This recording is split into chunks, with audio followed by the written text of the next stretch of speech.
回家小百科又同大家見面啦！今次我哋將會帶大家去西面，就係溫哥華西區，而整個溫西分開好多個小區。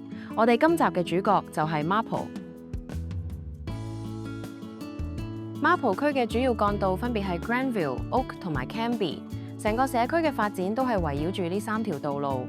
Marple 區係溫西南邊嘅主要出入口，一過橋就係 Richmond 同機場，地理位置極之優越。呢度仲可以行去 SkyTrain 站同大型商場，生活配套一應俱全。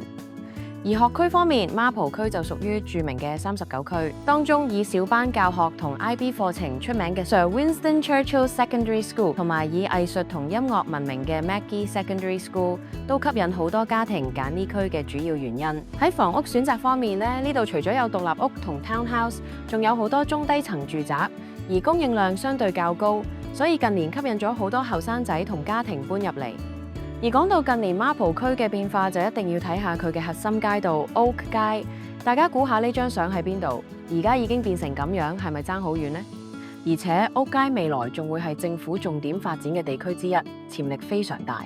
想知多啲關於 Marple 嘅資訊，我哋回家小百科將會一連3集，同大家詳細介紹 Marple 嘅生活配套、教育同埋房屋。而下一集我哋率先同大家介紹一下 Marple 區嘅生活配套。另外呢度嘅未來發展又係點呢？